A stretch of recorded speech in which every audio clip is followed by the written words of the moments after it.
اولاد کے لیے دعائیں پڑھیں گے۔ ارشاد باری تعالیٰ ہے سورۃ الفرقان کی آیت نمبر 74 سے 76 تک، اللہ سبحانہ تعالیٰ کا ارشاد ہے والذین یقولون ربنا ھب لنا من ازواجنا وذریاتنا قرۃ اعین واجعلنا للمتقین اماما اولئک یجزون الغرفۃ بما صبروا ویلقون فیہا تحیۃ وسلاما خالدین فیہا حسنت مستقرا ومقاما۔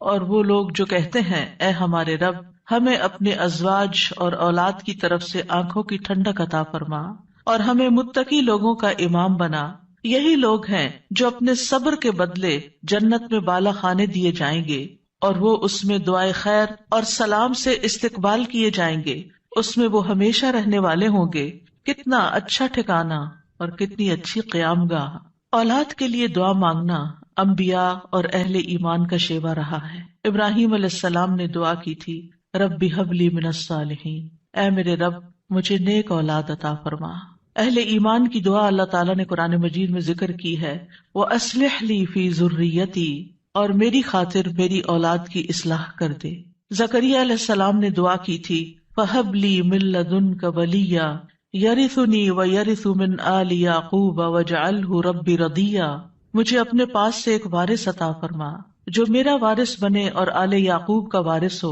اور اے میرے رب اسے پسند کیا ہوا بنا، وہ ایسا ہو جس سے تو راضی ہو جائے، وہ پسندیدہ ہو۔ ابراہیم علیہ السلام نے دعا کی تھی رب اجعلنی مقیم الصلاۃ ومن ذریتی ربنا وتقبل دعا، اے میرے رب مجھے بھی اور میری اولاد کو بھی نماز قائم رکھنے والا بنا، اے رب میری یہ دعا قبول فرما۔ اہل ایمان ہمیشہ اپنی اولاد کے لیے دعا کرتے ہیں۔ سورۃ الفرقان کی جو آیات میں نے آپ کے سامنے پڑھی ہیں یہ عباد الرحمان سے متعلق آیات ہیں کہ رحمان کے خاص بندے، رحمان کے پسندیدہ بندے اللہ تعالیٰ سے دعا کرتے ہیں کہ ربنا ھب لنا من ازواجنا وذریاتنا قرۃ اعین، کہ اللہ ہمیں اپنی ازواج سے اور اپنی اولاد سے آنکھوں کی ٹھنڈک عطا فرما۔ یاد رکھیے یہ دعا ہر صاحب ایمان کا شیوا ہے، ہر مومن کو یہ دعا کرتے رہنا چاہیے، چاہے ہماری اولاد نیک ہی کیوں نہ ہو، چاہے وہ فرما بردار ہی کیوں نہ ہو،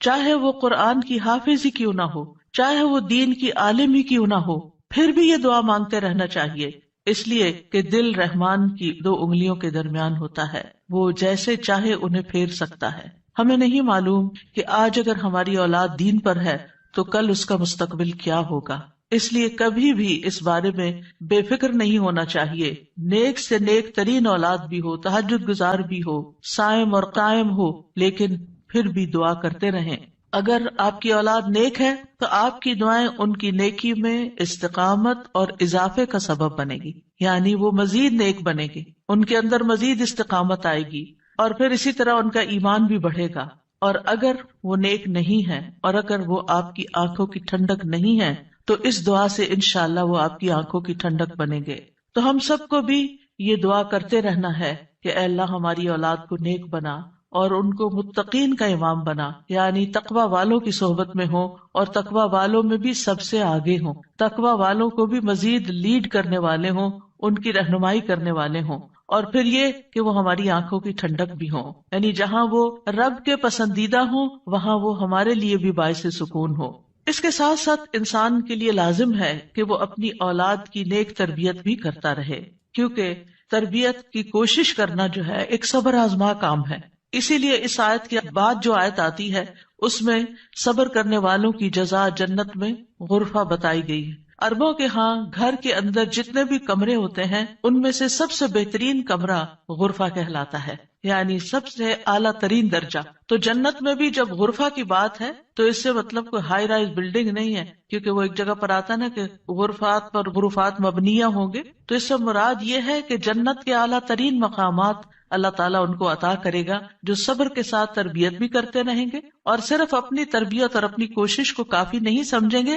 بلکہ اللہ تعالیٰ سے دعا بھی کریں گے۔ اور بہت دفعہ ایسا بھی ہوتا ہے کہ ہم تربیت میں پوری کوشش کر لیتے ہیں لیکن اس کا اثر اولاد میں نظر نہیں آتا، اولاد آپ کی ایکسپیکٹیشن پہ پوری نہیں اترتی، آپ جیسے ان کو دیکھنا چاہتے ہیں ویسے وہ نظر نہیں آتے۔ کیا ہم نوح علیہ السلام کی تربیت پہ کوئی شک کریں گے؟ ان کے 4 بیٹے تھے جن میں سے 3 بہترین بیٹے ثابت ہوئے، لیکن ایک بیٹا اپنے ہی راستے پر چل نکلا. تو اس میں انسان کی کوشش اگر ہو اور انسان کے بس میں ہو اولاد کی اصلاح، تو وہ سبھی کو سیدھا کر کے رکھ دے. لیکن یاد رکھیے، کوشش ہماری، دعا ہماری، اور اس میں اثر ڈالنے والا اور اس کو ہماری آنکھوں کی ٹھنڈک بنانے والا صرف اور صرف ہمارا رب ہے. اس لیے مومن صرف اپنی کوششوں پہ بھروسہ نہیں کرتا، بلکہ وہ اپنے رب کو پکارتا رہتا ہے. اور پھر عام طور پر یہ ہوتا ہے کہ ہم اس دعا کو اپنی دعاؤں کا حصہ نہیں بناتے. ہاں، جب اولاد کی طرف سے کوئی تکلیف پہنچتی ہے، جب وہ ہماری کوئی بات نہیں مانتے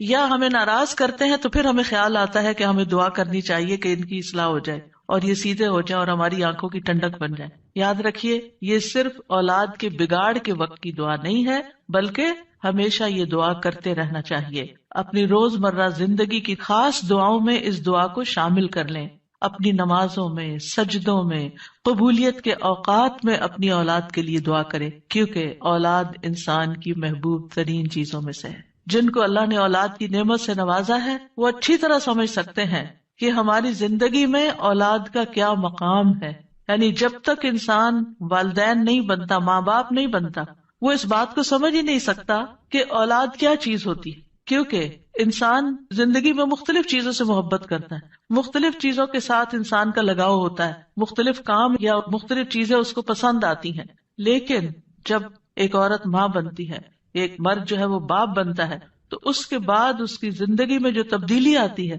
اس کے بعد اس کی زندگی کے اندر جو خوبصورتی آتی ہے، اس کے بعد اس کی زندگی کا جو محور اور مرکز بن جاتا ہے، اور اس کی تمام توجہ کا مرکز جو چیز بن جاتی ہے، اور دن رات کی یہ ڈیوٹی 24/7 کی ہوتی ہے. یعنی باقی چیزوں سے تو آپ کسی وقت الگ بھی ہو سکتے ہیں، مگر یہ وہ رشتہ ہوتا ہے کہ جس سے آپ پھر مرتے دم تک الگ نہیں ہو سکتے، کیونکہ وہ آپ کے جسم کا ایک حصہ ہوتا ہے. اور اللہ تعالیٰ آپ کے دل میں ہر چیز سے زیادہ ان کے لیے محبت ڈال دیتا ہے، اور ان کی خوشی آپ کو خوش کرتی ہے اور ان کا دکھ آپ کو دکھی کرتا ہے. اس لیے انسان کو ہمیشہ اپنی دعاؤں میں یہ خاص دعا کرتے رہنا چاہیے، اور قبولیت کے اوقات میں بھی، کیونکہ اولاد سے ملنے والی آنکھوں کی ٹھنڈک اسی وقت ہوتی ہے جب اولاد سیدھے رستے پر ہوتی ہے، جب اولاد نیک ہوتی ہے، اچھے کام کر رہی ہوتی ہے، تو پھر ہی ماں باپ کی آنکھوں کی ٹھنڈک ہوتی ہے. اور اس دعا کے دوسرے حصے میں اپنے لیے دعا ہے کہ اللہ ہمیں متقین کا امام بنا. یعنی اولاد جو ہے، ہم اس کے ایک طرح سے امام ہوتے، جیسے حدیث میں آتا ہے نا، کلکم راعٍ وکلکم مسئول عن رعیتہ. تو ہر ایک ہم میں سے رائی ہے، ہر ایک لیڈر، ہر ایک ذمہ دار ہے. تو اللہ تعالیٰ ہمیں ماں باپ کی حیثیت میں ایسا رول ماڈل بنا کہ ہم متقی ہوں اور ہماری اولاد بھی متقی ہو. یعنی ہماری اولاد میں بھی نیکی ہو اور پھر ہم نیکی کے ساتھ آگے ان کی رہنمائی کرنے والے ہوں. اور ویسے جنرل سینس میں دیکھیں تو اس میں انسان کو ایک ہائیسٹ مقام حاصل کرنے کی دعا یہاں سکھائی گئی ہے، اور وہ کیا کہ انسان